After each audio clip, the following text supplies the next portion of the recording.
Welcome, dear traveler of the night.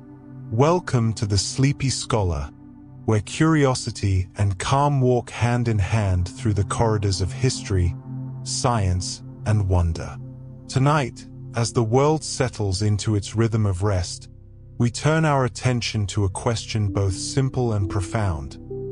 What does it mean to touch lightning, not with your hands, but with your mind? There once lived a man who saw what others could not see.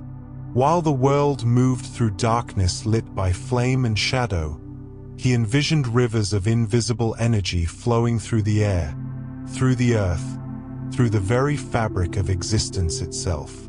He did not merely imagine these things, he built them. He gave them form. He turned the unseen into the foundation of the modern world.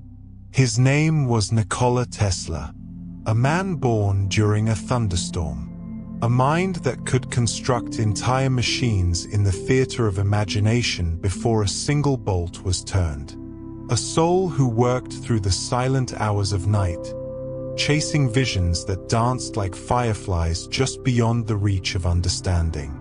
He believed, with a certainty both beautiful and haunting, that the earth itself was alive, humming, breathing, waiting to share its energy freely with all who walked upon it.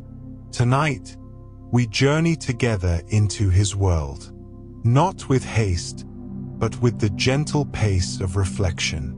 Not to conquer knowledge, but to rest within it. To understand not only what he discovered, but who he was, a man of brilliance and solitude, of triumph and heartbreak, of dreams that stretched far beyond his own lifetime. So settle in. Let your breath slow. Let the weight of the day fall away. And if you find this journey brings you peace, perhaps you might consider joining us here at the Sleepy Scholar, a place where we explore the lives of those who changed the world, one calm story at a time. Subscribe, if you wish, or simply stay and let the story carry you wherever you need to go. Now, let us begin where all great stories begin, at the very beginning, when the world was young and a storm was gathering over a small village that time had nearly forgotten. Picture, if you will, the year 1856. A summer night in a place called Smiljan, a village nestled in the mountainous borderlands between empires, where the Austrian and Ottoman worlds met in whispers and old stone churches. The kind of place where life moved slowly, where the seasons ruled, and where the stars above seemed close enough to touch. It was the night between the 9th and 10th of July. Midnight approached, and in the modest home of the Tesla family, a storm was brewing both outside and within. The sky had grown dark, not with the simple absence of light, but with the deep, pressing darkness that comes before a tempest. The wind picked up, rustling through the trees, carrying with it the scent of rain and electricity. Then, the first flash, a jagged tear of light splitting the heavens. Thunder followed, rolling across the hills like the voice of something ancient and powerful. And in that moment, between one flash and the next, Nikola Tesla was born. The midwife, startled by the violence of the storm, is said to have whispered a concern. A child born during such a night might be a child of darkness, touched by the storm's fury. But Tesla's mother, Duca, exhausted yet serene, looked down at her newborn son and smiled. "No," she said softly, "he will be a child of light." She could not have known how true those words would become. Have you ever wondered if the circumstances of our birth shape who we become? If the universe, in its infinite mystery, leaves its fingerprints upon us in those first moments? Young Nikola would grow up fascinated by storms, by electricity, by the invisible forces that make the world hum and crackle with life. Perhaps that midnight storm was not a coincidence, but a calling, the first whisper of a destiny written in lightning. A world of wonder and grief. Smiljan was a place of quiet beauty.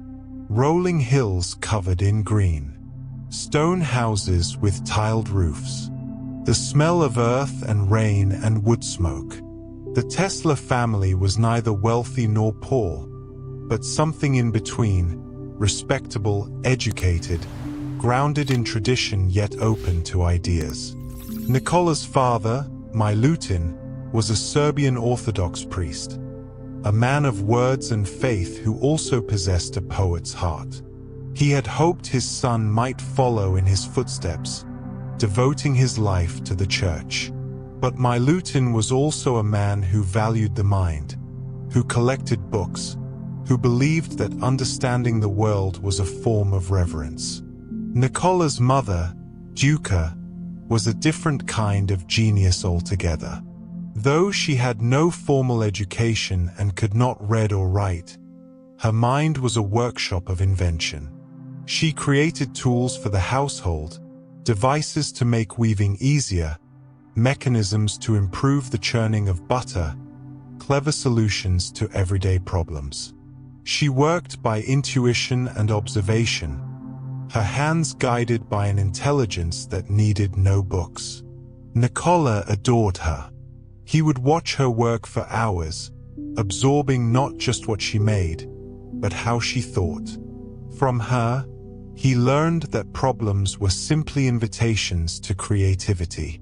From his father, he inherited a love of language, of storytelling, of finding beauty in ideas. But childhood, for all its wonder, also held shadows. Nikola had an older brother named Dane, a boy said to be brilliant, charming, full of life and promise. The two brothers were close, and in young Nikola's eyes, Dane seemed almost perfect, everything a boy could aspire to be. Then came the accident. The details remain unclear, lost to time and the private grief of a family.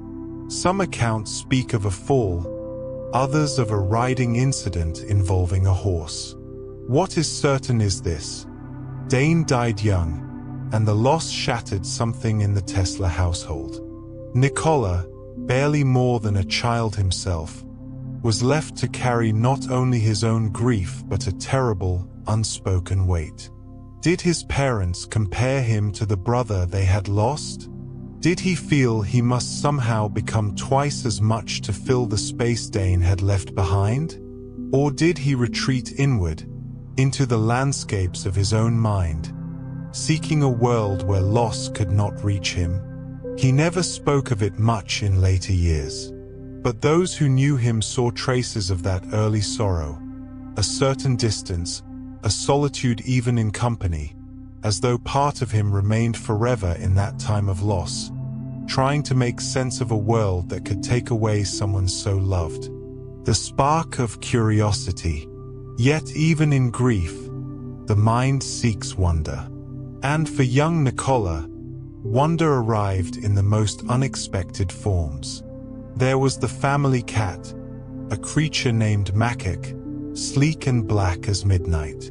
Nikola loved to stroke the cat's fur, especially on cold, dry winter evenings. And one night, as his small hand moved across Makik's back, something extraordinary happened.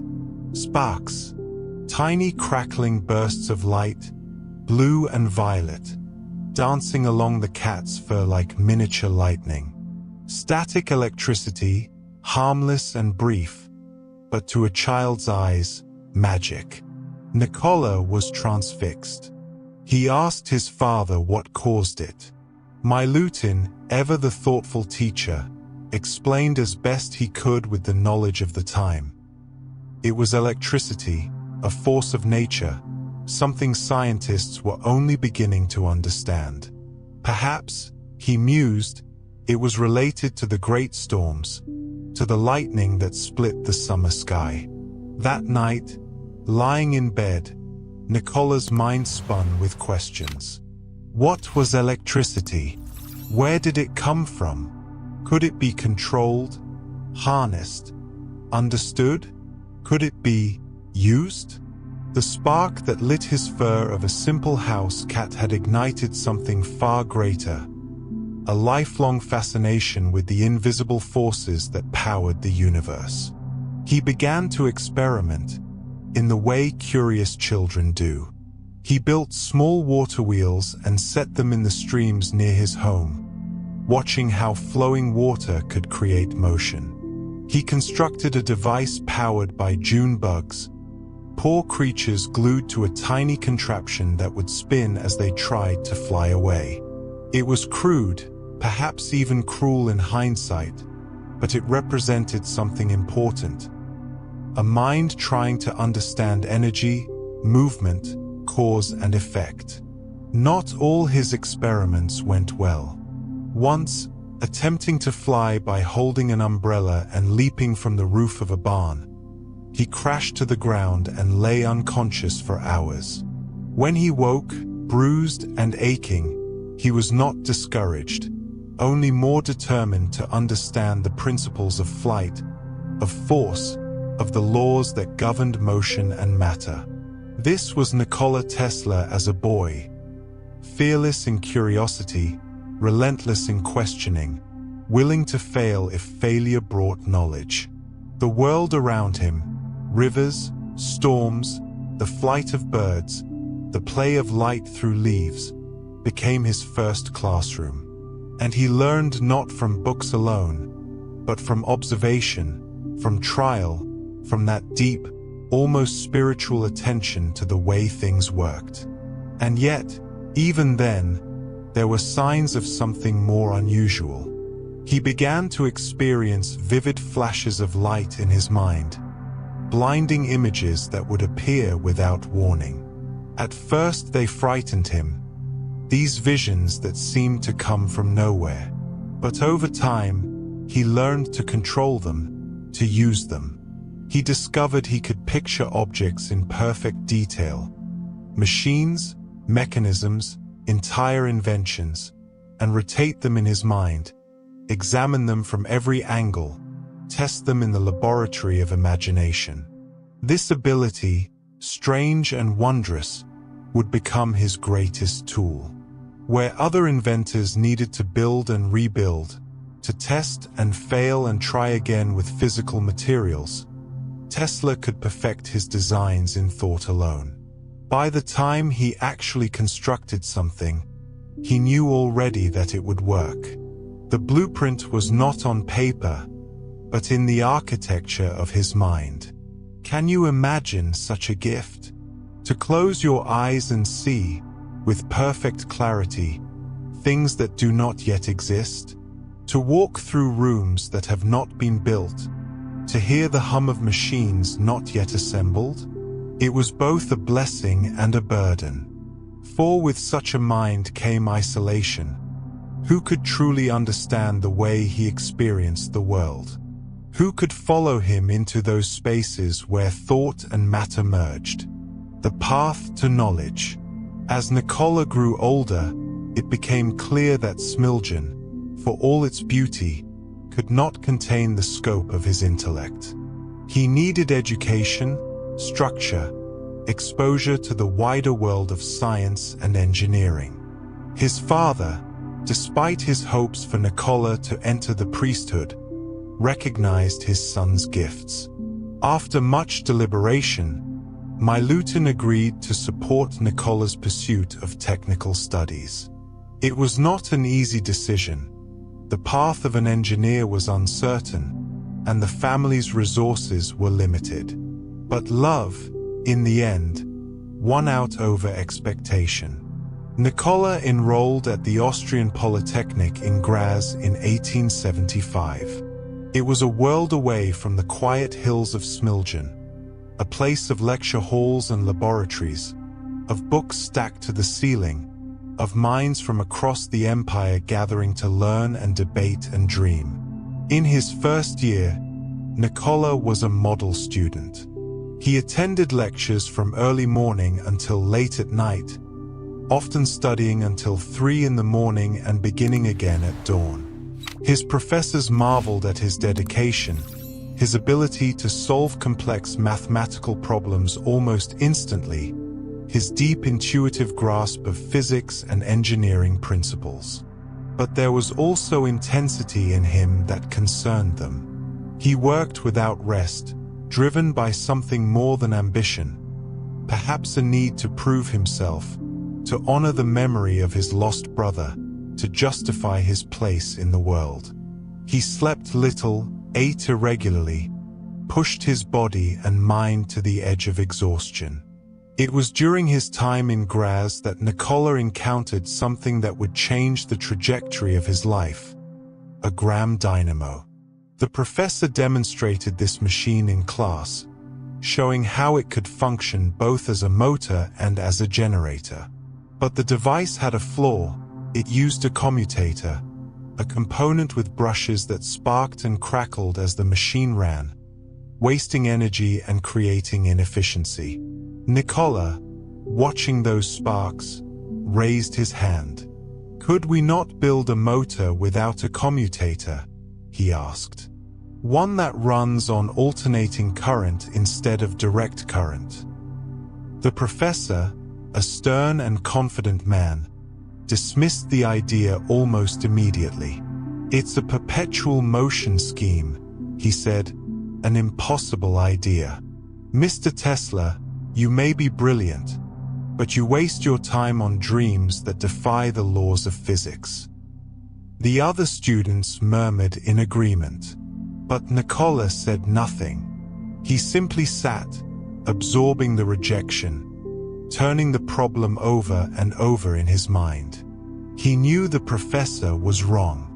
He didn't know how yet, but somewhere in the geometry of his thoughts, in the invisible architecture of his imagination, a solution existed. He would find it, not because he needed to prove the professor wrong, though that would be satisfying, but because the idea itself called to him like a distant melody that needed to be completed. Wandering and struggle. The years that followed were not easy. Nikola's studies became erratic.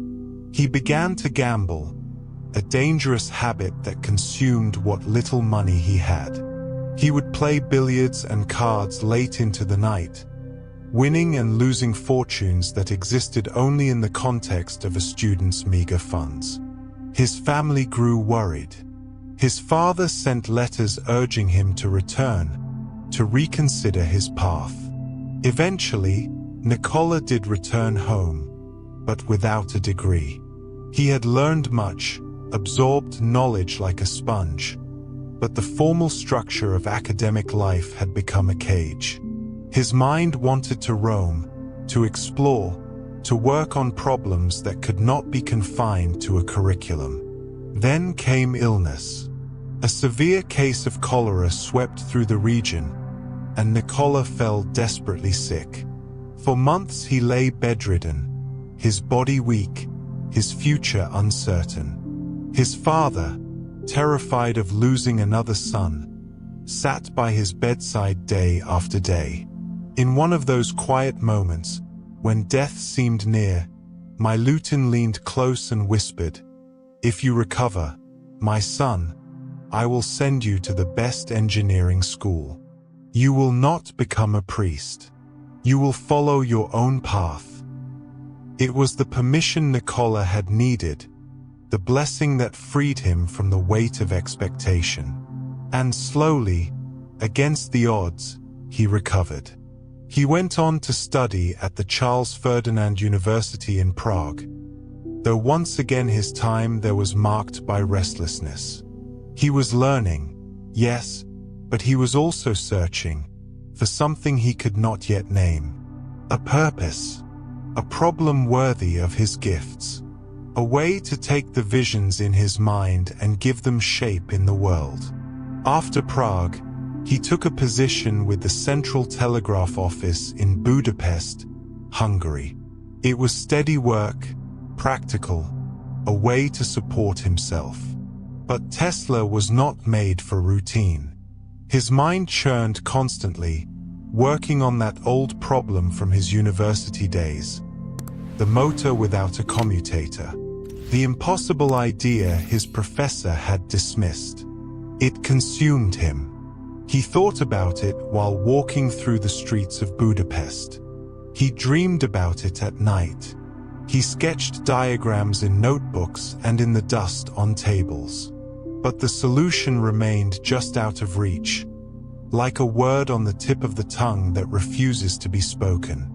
Then came a moment of crisis.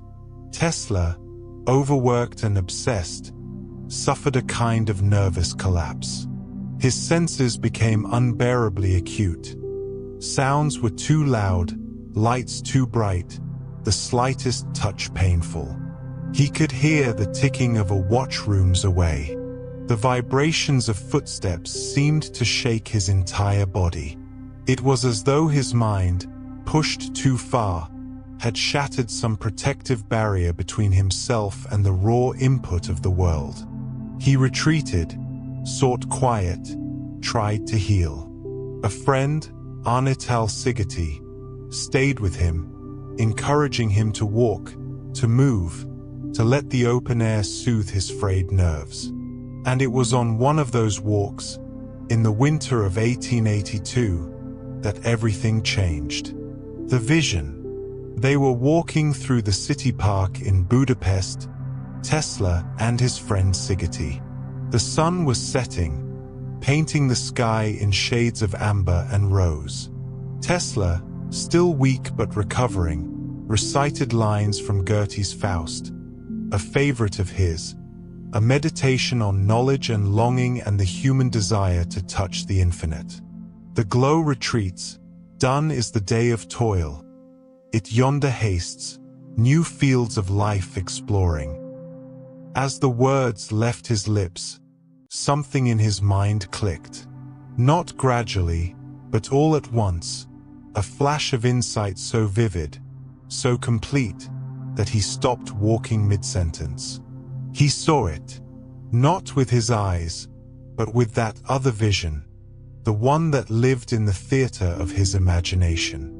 A rotating magnetic field, a motor powered by alternating current, with no brushes, no commutator, no sparks.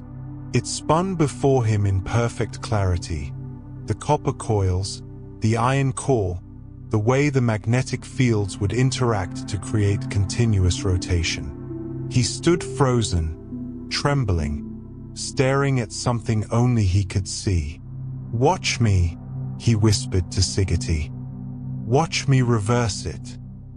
And in his mind, he did.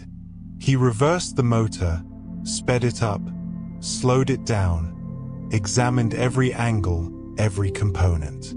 It was not a sketch or a theory. It was a fully realized machine, complete and functional, existing in the space between thought and reality. Sigeti, confused and concerned, asked what was wrong. Tesla, barely able to contain the rush of excitement and relief, tried to explain. But words felt clumsy, inadequate. How could he describe what he had just witnessed? How could he convey that the problem he had wrestled with for years had just resolved itself in a single, perfect moment of clarity? "I have it," was all he could say. "I have solved it." That night, he drew the diagrams, not to figure out the design, but simply to record what he had already perfected in his mind. The principles were elegant, almost simple once understood. By using two or more alternating currents out of phase with each other, a rotating magnetic field could be created. This field would cause a rotor to spin without any physical contact, without brushes or commutators that wore down and sparked and wasted energy. It was the foundation of what would become the modern AC motor, the technology that would power factories, homes, cities, entire civilizations. But in that moment, in a quiet park in Budapest as the sun set, It was simply a gift. A vision delivered to a man who had refused to stop asking the question. Have you ever experienced a moment like that? When struggle gives way to sudden clarity. When the answer you've been seeking appears not because you forced it, but because you finally stopped resisting and let it come. Tesla would later describe this as one of the happiest moments of his life. Not because of what it would become, or the fame it might bring, but because the vision itself was beautiful. Because he had touched, for just a moment, something true, across the ocean. But visions, no matter how perfect, must be made real. And to do that, Tesla needed resources, support, a place where such ideas could be built and tested and brought into the world. In 1882, he moved to Paris, taking a position with the Continental Edison Company. Thomas Edison's reputation had already spread across Europe, the inventor of the light bulb, the phonograph, the man who seemed to have conquered electricity itself. Tesla admired Edison's practicality, his ability to turn ideas into products that people could use. But Tesla also noticed something troubling. Edison's systems ran on direct current, DC. And while DC had its uses, it also had severe limitations. It could not travel long distances without losing energy. Power plants had to be built every few miles. It was expensive, inefficient, difficult to scale. Tesla knew alternating current was the answer. He tried to convince his superiors at the company, showed them designs, explained the advantages. But he was young, foreign, an unknown engineer with strange ideas and an accent. They listened politely and did nothing. Frustrated but undeterred, Tesla made a decision that would define the rest of his life. He would go to America, to New York, to meet Thomas Edison himself. In 1884, with little money and fewer connections, Nikola Tesla boarded a ship bound for the United States. He carried with him a small bag of belongings, a book of poetry, some drawings, and a letter of introduction to Edison written by one of his former employers. The letter, legend says, contained just a few simple words: "I know two great men. One is you. The other is the young man carrying this letter." The journey across the Atlantic was long and uncertain. Somewhere mid-voyage, Tesla's money and belongings were stolen. He arrived in New York nearly penniless, exhausted, speaking broken English, with nothing but his mind and his dreams.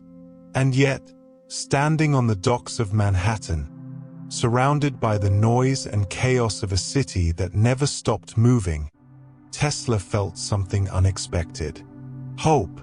Because here, in this place of ambition and invention, of immigrants and dreamers and impossible ideas made manifest, perhaps his visions could finally take shape.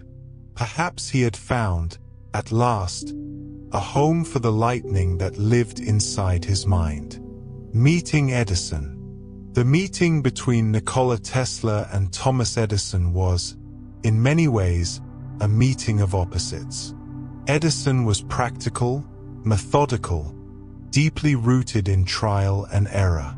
He famously tested thousands of materials to find the right filament for his light bulb, believing that invention was 1% inspiration and 99% perspiration. He was a businessman as much as an inventor, someone who understood markets and patents and the art of making ideas profitable. Tesla, by contrast, worked almost entirely in the realm of theory and visualization. He rarely built prototypes until he was certain of the design. Where Edison might test 100 variations, Tesla would perfect one in his mind and then construct it, fully formed, the first time. He was less interested in money than in the elegance of the solution, the beauty of the principle. Edison hired Tesla almost immediately. He recognized brilliance when he saw it, even if he didn't entirely understand Tesla's methods. He put him to work redesigning and improving the direct current generators at Edison's facilities. Difficult, complex work that would have taken most engineers months. Tesla completed it in a matter of weeks. Impressed, Edison is said to have promised Tesla a substantial bonus, $50,000, an enormous sum at the time. But when Tesla asked for the payment, Edison laughed it off as a joke. "Tesla," he said, "you don't understand our American humor." Whether the promise was real or a misunderstanding, the message was clear. Tesla's ideas and labor were valuable, but he himself was dispensable. The relationship soured. Tesla, proud and idealistic, could not accept being dismissed so casually. And beneath the surface tension lay a deeper disagreement. The question of direct current versus alternating current. Tesla continued to advocate for AC. He showed Edison his designs for the polyphase system, the rotating magnetic field, the transformers that could step voltage up or down. He explained how AC could be transmitted over long distances with minimal loss, how a single power plant could serve an entire city. Edison refused. He had invested everything in DC, his infrastructure, his patents, his reputation. To admit that AC was superior would be to admit he had chosen the wrong path. And Edison did not admit mistakes. Instead, he began a campaign to discredit alternating current, to paint it as dangerous, deadly, unpredictable. He staged public demonstrations where animals were electrocuted using AC, trying to associate the technology with death and horror. It was a dark chapter in Edison's legacy, driven by fear and stubbornness. Tesla, disillusioned and hurt, left Edison's company. He had no savings, no backup plan, no network of wealthy supporters. For a time, he worked as a common laborer, digging ditches for the same power lines he had once dreamed of perfecting. Can you imagine? A mind capable of envisioning the future, hands blistered and raw from shoveling dirt. A man who had touched lightning, reduced to the simplest physical labor. But even in those dark days, Tesla did not give up. He could not. The visions in his mind did not fade simply because the world had not yet caught up to them. He kept going, because that is what dreamers do. They endure, finding support.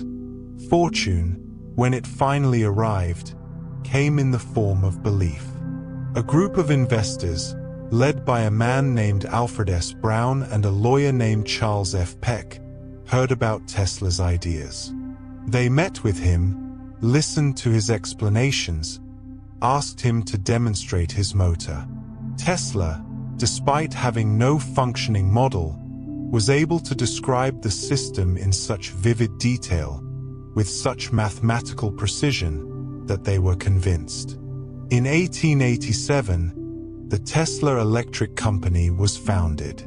Tesla finally had the resources to build his designs, to take the visions from his mind and give them physical form. He worked with a kind of joyful intensity, constructing motors, generators, transformers. Each device performed exactly as he had imagined it would. No revisions, no surprises, just the quiet satisfaction of seeing thought become reality. He applied for patents.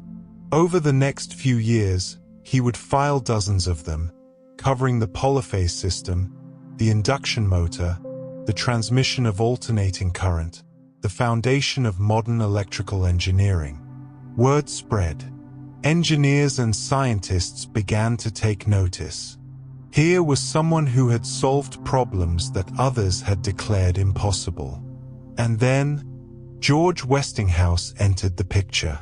Westinghouse was a successful industrialist and inventor in his own right, someone who understood both the technical and commercial sides of electricity.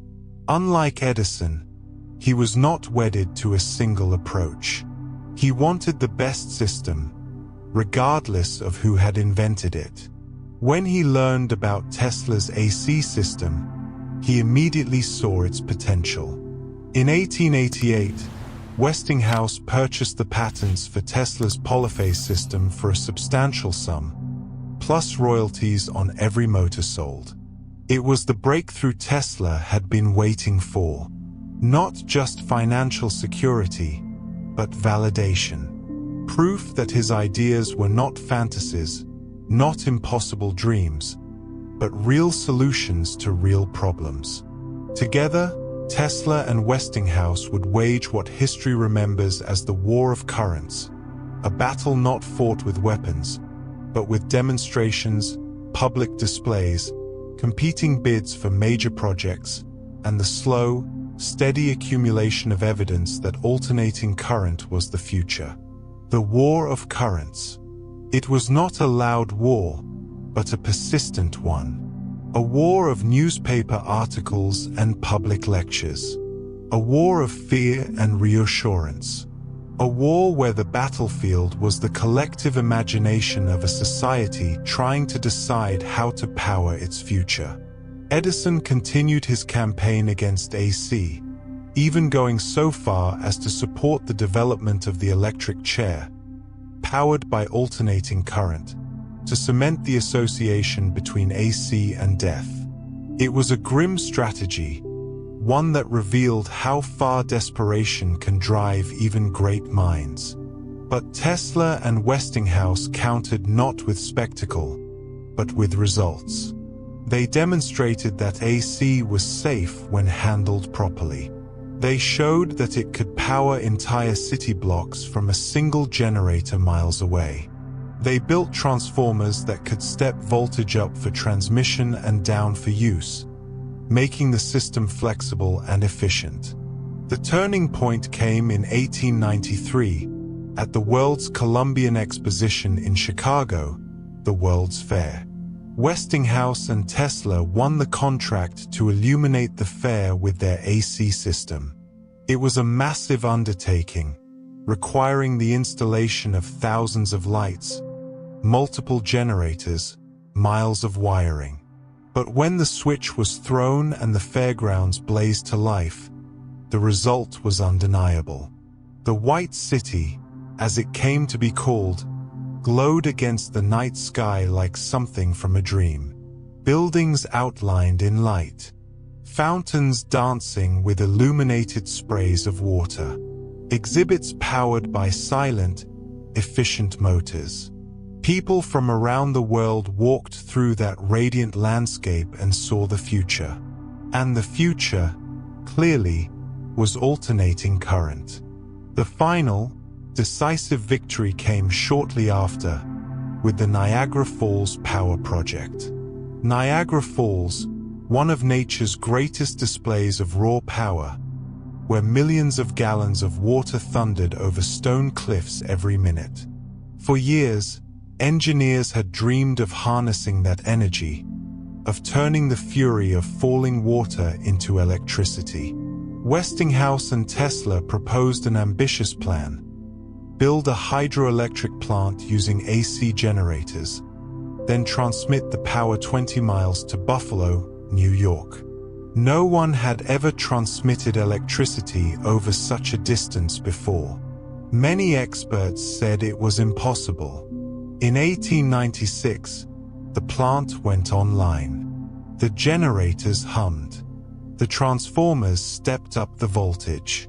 The power flowed through copper wires stretched across the landscape. And in Buffalo, 20 miles away, lights turned on. Motors began to spin. Factories came to life. It worked. Perfectly. The age of alternating current had arrived, and with it, the foundation for the electrified world we live in today. From that single plant at Niagara Falls, the model spread to cities, to nations across continents. Power lines spanned the globe.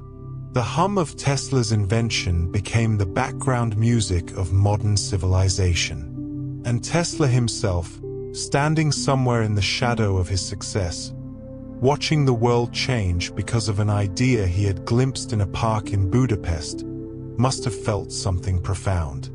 Not pride, perhaps. Tesla was never much interested in ego, but maybe a quiet satisfaction, a sense that he had given the world something real, something that would endure long after he was gone.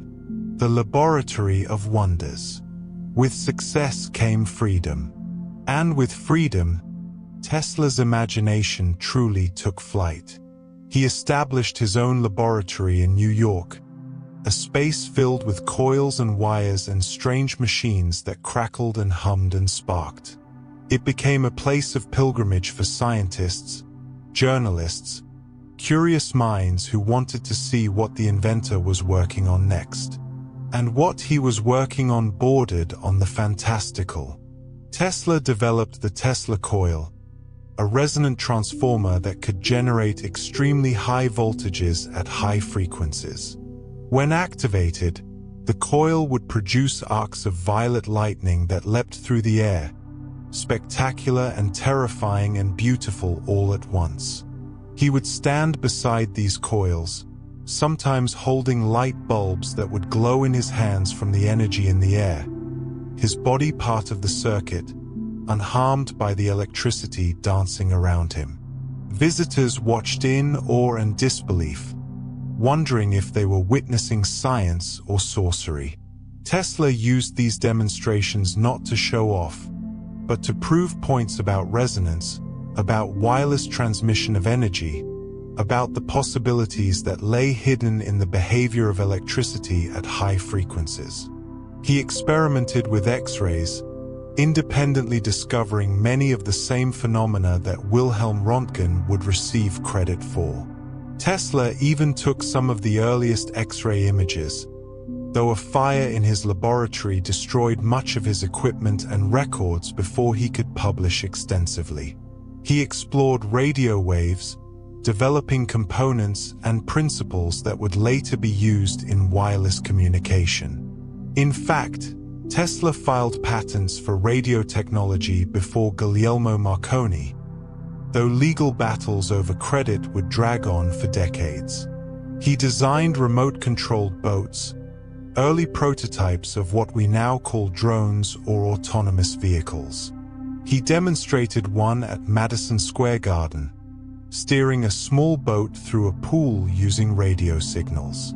The audience was baffled. Some thought it was magic. Others suspected a trained monkey was hidden inside. Tesla smiled and explained, but few truly understood. They were witnessing the birth of remote control, of robotics, of the idea that machines could be guided from a distance. He worked on turbines, on improved lighting systems, on methods for generating ozone. His mind moved from project to project, each one a leap into uncharted territory. He had no interest in perfecting what already existed. He wanted to discover what no one had yet imagined. But the project closest to his heart, the one that would consume the later years of his life, was the dream of wireless power, the dream of wireless energy. Tesla believed, deeply and unshakably, that energy could be transmitted through the earth and the atmosphere without wires. That power could be drawn from the air itself, available to anyone, anywhere, free from the infrastructure of poles and cables and the control of utility companies. It was a vision both practical and utopian. Practical because the physics, as he understood them, supported the possibility. Utopian because it would fundamentally change the distribution of power, both electrical and economic, in society.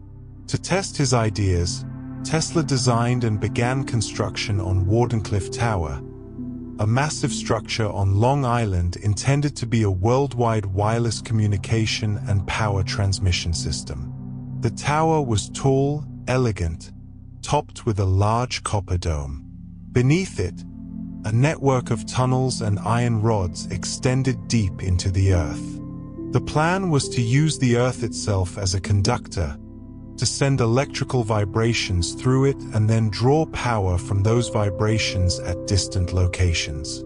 It was ambitious, perhaps too ambitious. Tesla secured funding from J.P. Morgan, one of the wealthiest and most powerful men in America. But when Tesla revealed the full scope of his plans, not just communication, but free energy for all, Morgan balked. Free energy meant no meters, no control, no profit. It meant a world where electricity flowed like air or sunlight, available to everyone regardless of their ability to pay. Morgan withdrew his support. Other investors followed. Construction on Wardenclyffe Tower slowed, then stopped. Tesla poured his own money into the project, draining his resources, refusing to let the dream die. But eventually, even his determination could not overcome the financial reality. The tower stood incomplete, a monument to a vision the world was not ready to accept. In 1917, the structure was demolished, sold for scrap to pay Tesla's debts. It must have broken something in him. To come so close, to have the solution in his hands and watch it slip away not because the science was wrong, but because the world was not ready, because profit mattered more than possibility.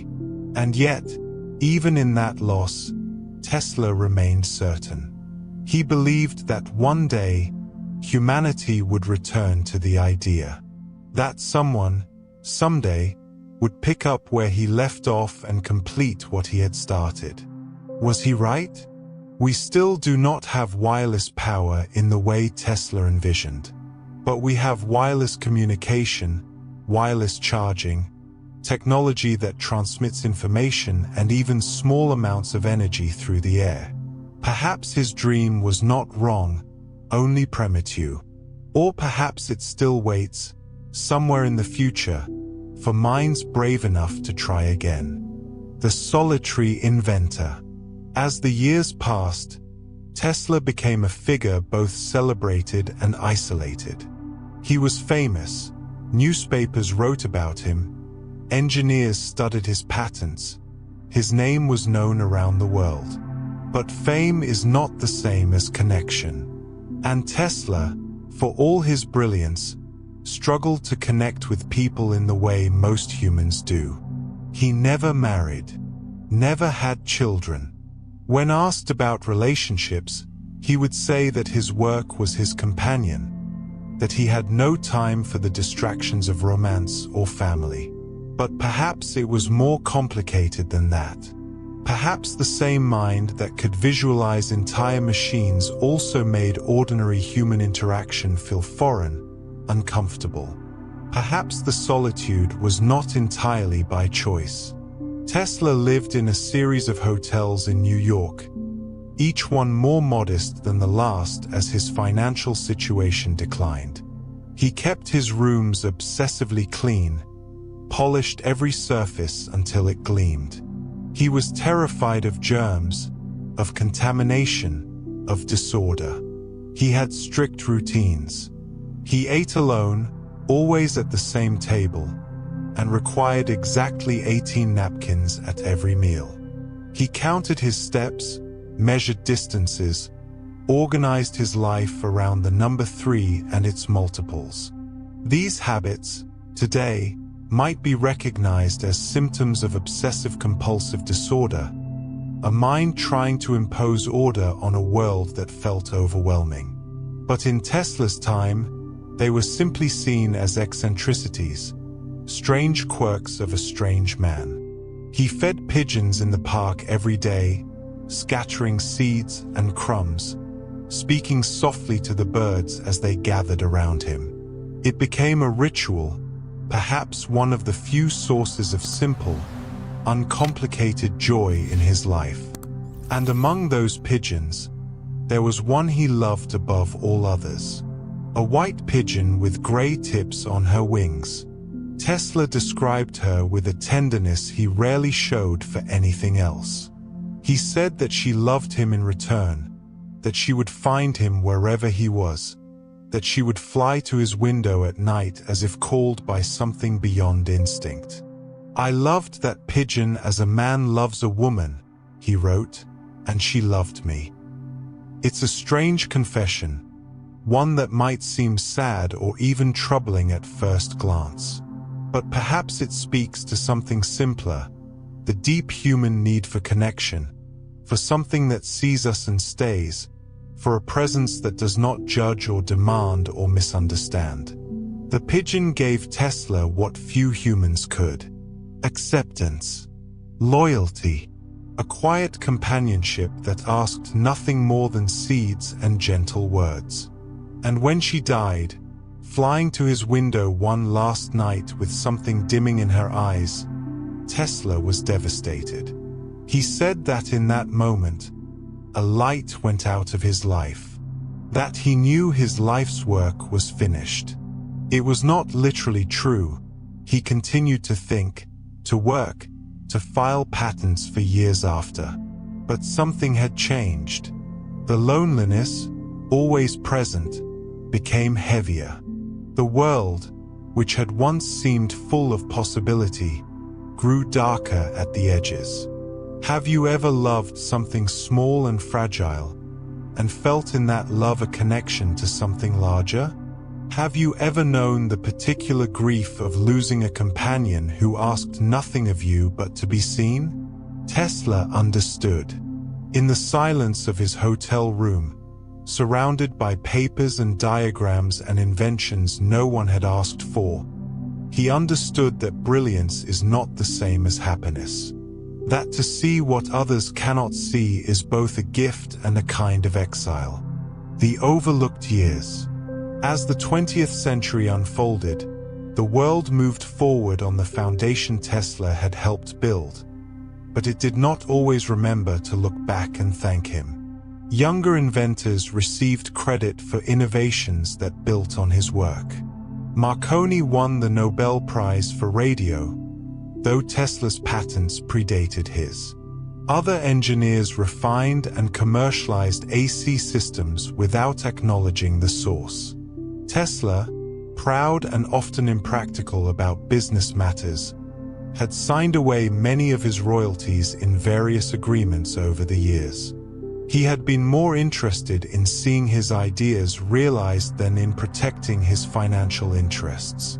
Now, in his later years, that choice left him without the wealth his contributions should have earned. He continued to work, but the projects grew stranger, harder to fund, further from the practical applications that investors wanted.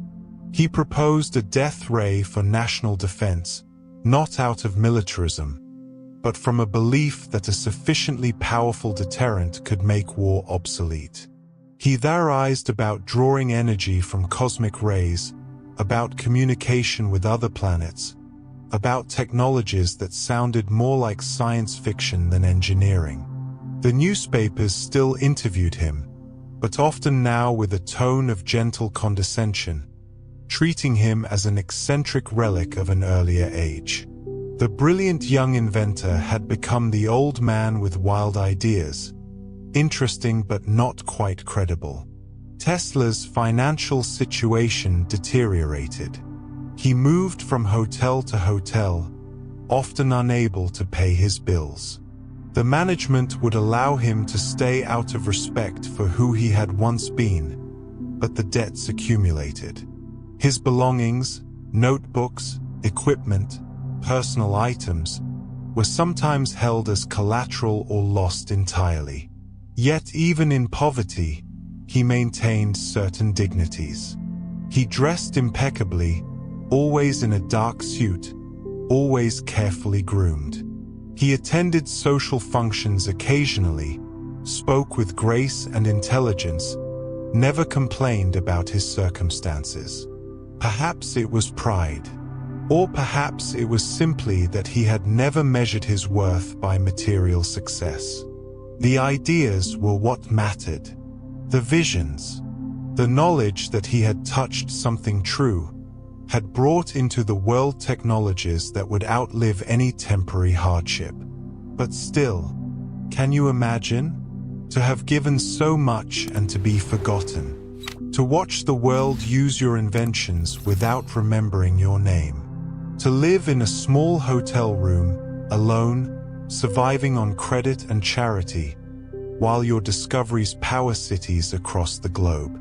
It is one of the quiet tragedies of innovation. The gap between contribution and recognition. The way society moves forward on the work of certain minds while leaving those minds behind, lonely and unrewarded. The final years. By the early 1940s, Nikola Tesla was in his 80s. He still fed his pigeons when weather and health permitted. He still worked, filling notebooks with ideas and calculations, though he had no laboratory, no resources to test them. He lived in the New Yorker Hotel, room 3327. A modest space, neat and clean, with a view of the city he had called home for nearly 60 years. On January 7, 1943, a maid entered the room after Tesla had not responded to knocks for several days. She found him lying peacefully in his bed, as though he had simply drifted off to sleep and chosen not to return. Nikola Tesla died alone. No family beside him. No monument of wealth or recognition. Just a quiet end for a mind that had never been quiet. The authorities were called. But before they arrived, something unusual happened. Agents from the FBI came and seized Tesla's belongings, his papers, his notebooks, his personal effects. Everything was taken and classified, locked away under the guise of national security. What were they looking for? What secrets did they think Tesla's notes contained? Weapons? New technologies? Or perhaps just the scattered thoughts of a brilliant mind, which in the wrong context might seem like blueprints for impossible things. Most of those documents were eventually released to Tesla's family and later to museums. But some have never been fully declassified. And so, even in death, Tesla remains partially hidden, partially unknowable, a figure wrapped in mystery and speculation. The funeral was held at the Cathedral of St. John the Divine in New York. More than 2,000 people attended. Scientists, engineers, dignitaries, and ordinary people who had read about him or heard his name or simply wanted to pay respects to a man who had changed their world. Nobel Prize winners gave eulogies. They spoke of his genius, his contributions, his vision. They acknowledged, perhaps too late, what he had given. But Tesla himself was not there to hear them. He had already moved beyond such things, beyond recognition and regret, beyond the loneliness and the dreams that never quite came true. His ashes were eventually placed in a golden sphere, a fitting vessel, perhaps, for a man who had spent his life trying to capture lightning. The sphere now rests in the Nikola Tesla Museum in Belgrade, in the country of his birth, alongside his writings and inventions and the remnants of a life spent reaching for the impossible. The legacy that hums. And yet, the story does not end with death. Because ideas, unlike bodies, do not easily fade. Turn on a light in your home, and you are using Tesla's alternating current. The power that flows through the wires, that travels from distant plants to your walls follows the principles he discovered in a park in Budapest over a century ago. Charge your phone wirelessly, and you are witnessing a fragment of his dream of wireless energy. Not the grand vision of Wardenclyffe, perhaps, but a beginning. Listen to the radio, watch television, connect to the internet. All of these technologies trace their lineage back, in part, to Tesla's work on radio waves and wireless transmission. Drive an electric car, and you may notice the company that made it chose a name, Tesla. Not just as tribute, but as aspiration, a desire to reclaim that spirit of bold innovation, of imagining transportation and energy in radically different ways. Scientists working on wireless power transmission still reference his papers, still test variations of his theories. Engineers building robots and remote-controlled devices still rely on principles he demonstrated over 100 years ago. And beyond the technical legacy, there is something else. Something harder to quantify but no less real. Tesla represents a particular kind of dreamer, someone who saw not just what was, but what could be, who refused to accept that impossible was the final answer, who believed, despite all evidence to the contrary, that the world could be better, cleaner, more connected, more fair. He believed in free energy, in education, in the power of nature harnessed gently rather than conquered brutally. He believed in beauty, that the elegance of a solution mattered as much as its utility. He believed in thinking deeply, in understanding the principles beneath the phenomena, in taking the time to visualize and perfect before building. In an age that often prizes speed over depth, profit over principle, he stands as a reminder of a different approach. Not better, necessarily, but different. Slower, more contemplative, more willing to wait for the right answer rather than rush toward the expedient one. The man behind the lightning. But who was he, really? Beyond the inventions and the patents and the legacy written in textbooks, who was Nikola Tesla? He was a man who saw too much and felt too deeply, who could not turn off the flood of images in his mind, could not stop the relentless turning of ideas and possibilities and connections that most minds never perceive. He was lonely, almost certainly. The solitude was not just circumstance but something intrinsic to the way he experienced the world. When you see things others don't see, when you think in ways others don't think, companionship becomes complicated. You are always, in some sense, alone with your thoughts. He was kind. This is often overlooked in the stories of great inventors, but those who knew Tesla spoke of his gentleness, his generosity, his genuine care for people and animals.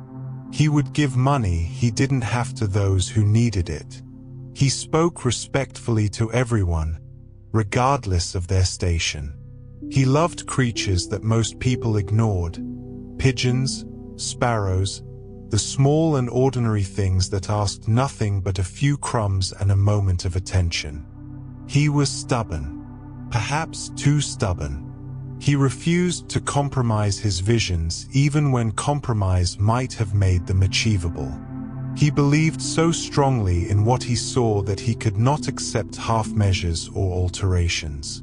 This gave him his greatest triumphs: the AC motor that worked exactly as he envisioned, but also his greatest defeats: Wardenclyffe, unfinished and abandoned because he would not bend the dream to fit the resources available.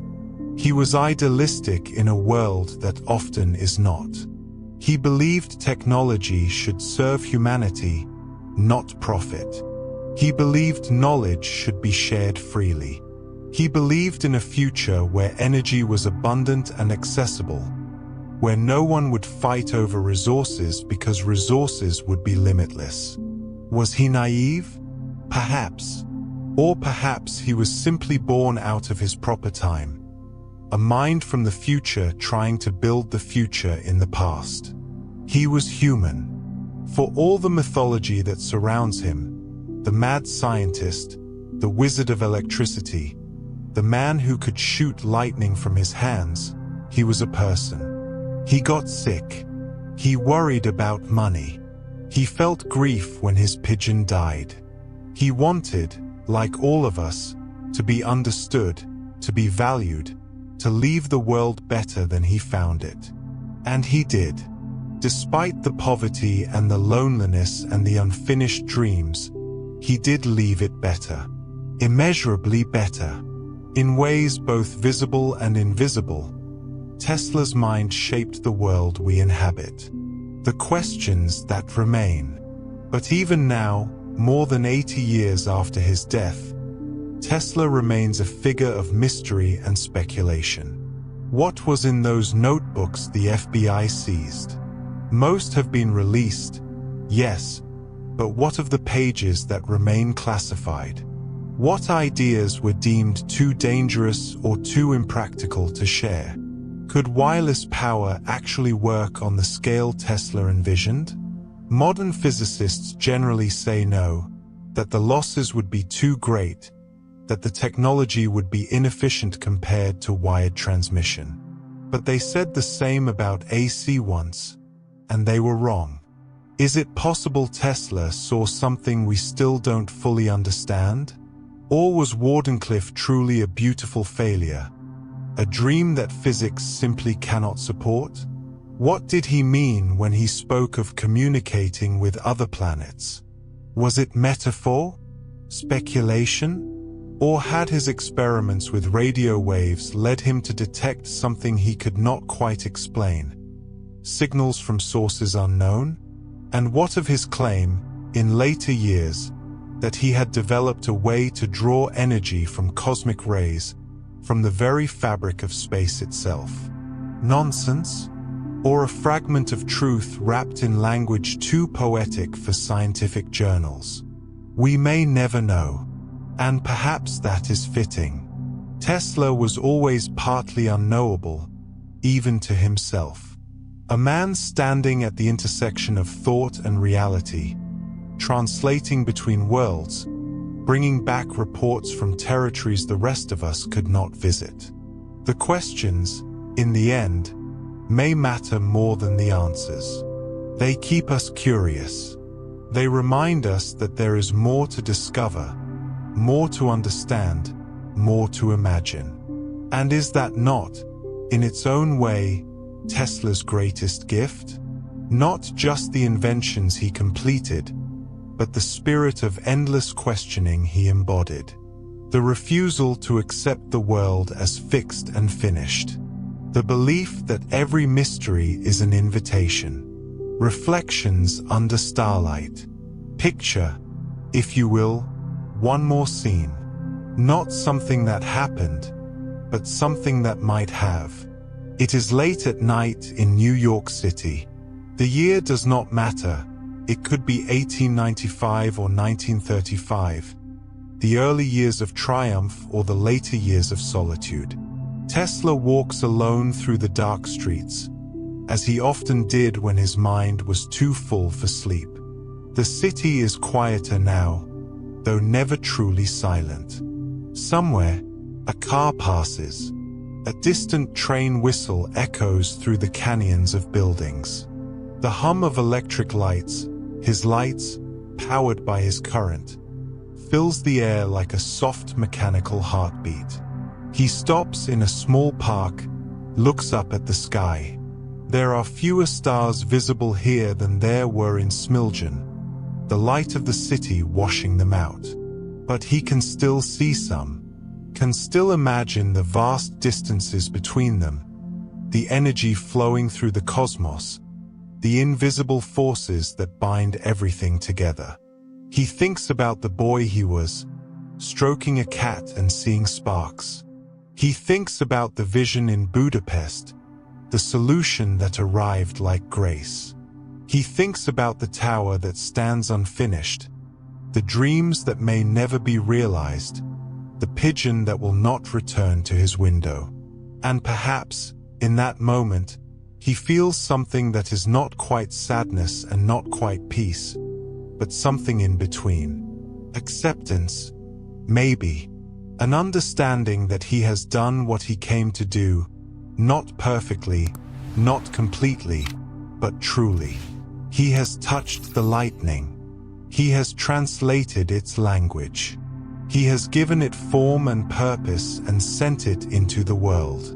What more can any life ask than to have seen clearly, to have worked honestly, to have offered what gifts one has to the future? Perhaps he sits on a bench for a while, the cold iron pressing faintly through his coat, and watches the lamps flicker in the mist. Each glow seems to him a heartbeat, a pulse of energy leaping across wires, whispering his name without knowing it. The inventions have long since left his hands, but their echoes remain, illuminating streets, warming rooms, connecting voices across distance. He listens to the rhythm of the city, the mechanical symphony he helped compose. Every motor that turns, every spark that leaps, every light that burns through darkness carries a note of his melody. And though few recognize the composer, the music endures. A breeze moves through the park, rustling the bare branches above him. He imagines it as a current of unseen energy, the same force he once sought to harness. Nature's endless breath, invisible yet ever-present. For a moment, he feels it pass through him, and he closes his eyes, letting the night itself hum through his bones. In his mind, the boundaries between science and spirit blur.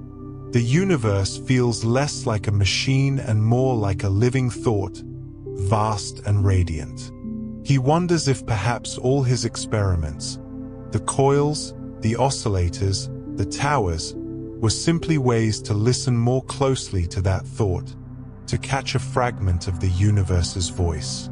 He remembers the laughter of friends long gone, the applause of audiences who once marveled at lightning dancing across his fingertips. He remembers the silence that followed when the crowds drifted away. Yet even that silence, he thinks, has its beauty. For in the quiet, he can hear the steady hum of his own creation, a hymn of progress that will continue long after he is gone. A policeman might pass and nod politely, unaware that the tall, solitary figure feeding pigeons in the park has changed the world. Tesla would nod back, offering a faint smile, the kind that carries both gratitude and distance. For though his body walks among men, his mind still wanders among the stars. And as dawn begins to pale the edges of the sky, Tesla rises. The city stirs. The hum grows louder. He buttons his coat, turns once more toward the skyline, and whispers something only the morning air can hear. Perhaps a word of farewell, perhaps a new idea forming, too fragile yet for speech. He walks on, disappearing into the waking streets, just another man among millions. But the lights that burn above him, the power coursing unseen through the veins of the city, all of it bears silent witness. Nikola Tesla was here. And somewhere, in that faint electric glow, the world keeps turning on the energy of his dreams. The wind picks up, carrying the smell of rain.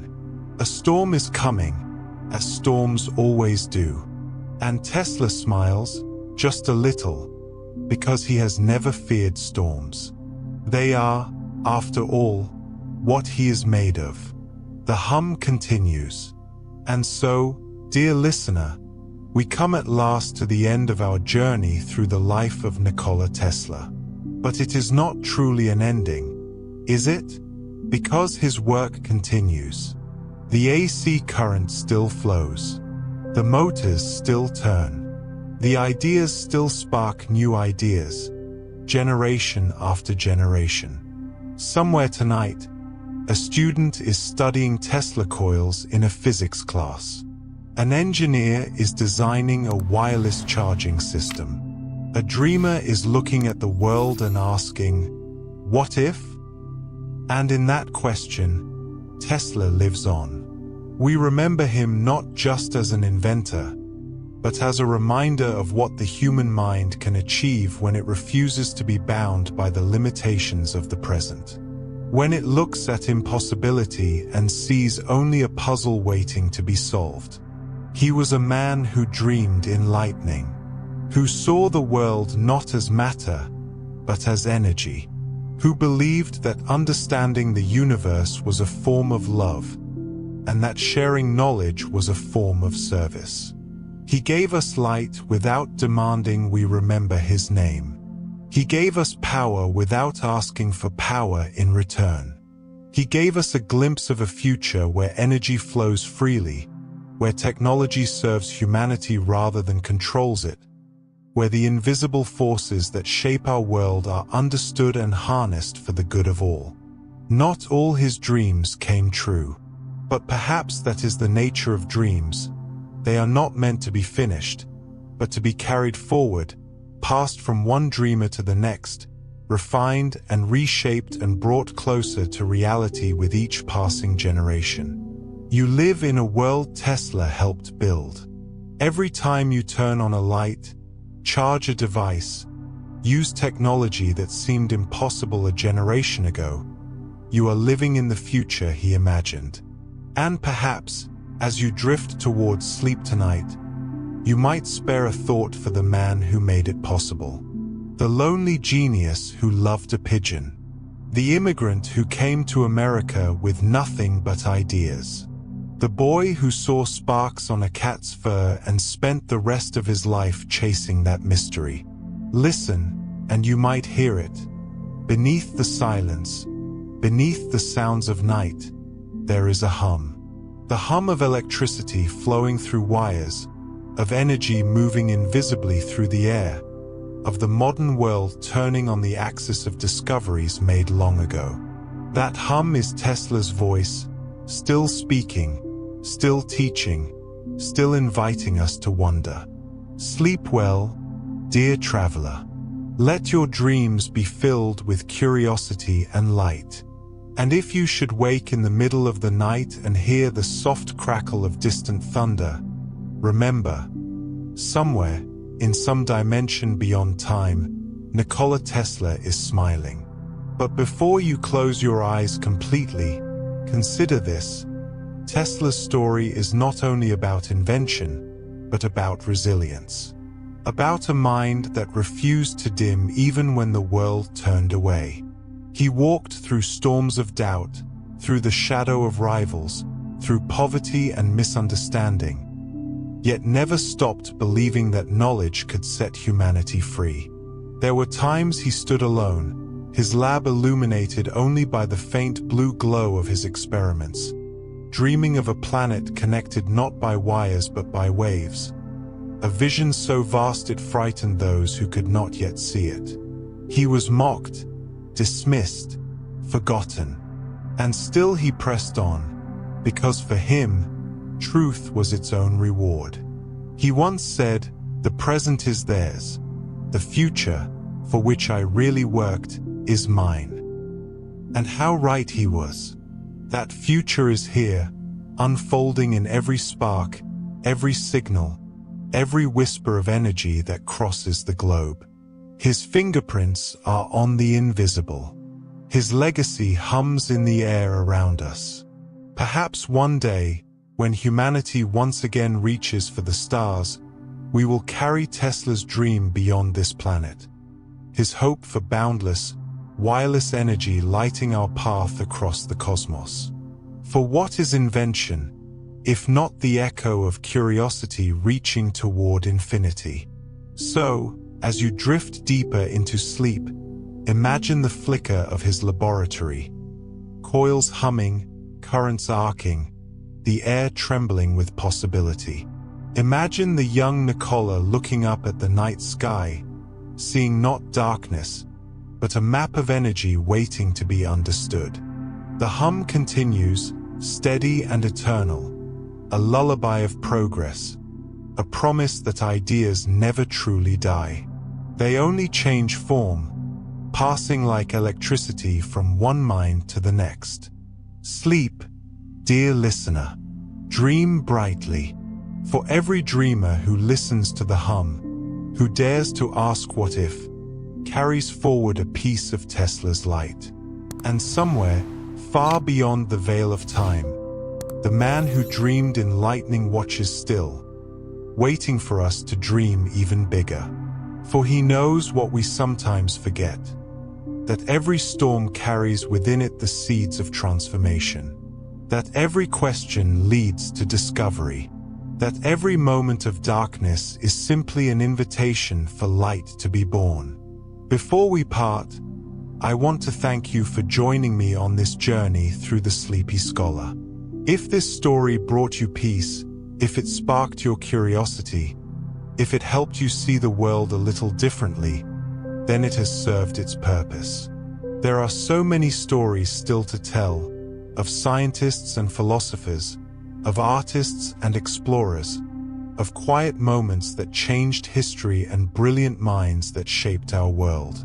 If you'd like to hear more, consider subscribing, so you can return to this place whenever you need rest and wonder in equal measure. But for now, there is nothing more you need to do. No tasks waiting, no problems to solve. Just this moment, this breath, this gentle descent into sleep. The world will still be here in the morning, turning on the foundation that dreamers like Tesla built. But tonight, you can rest. Close your eyes. Let your breathing slow. Let the story fade into the background, a lullaby of history and hope. And remember, you, too, carry lightning inside you. Your own questions, your own visions, your own capacity to imagine and create and contribute. But that is for tomorrow. Tonight, you rest. Good night, dear scholar. May your dreams be filled with stars, with sparks, with the quiet hum of possibility. And may you wake, when you're ready, to a world still full of wonder. Soft fade into silence, with only the distant, gentle sound of rain on a window, a soft crackle of thunder far away, and the peaceful hum of electricity, the lullaby of a world Tesla helped light.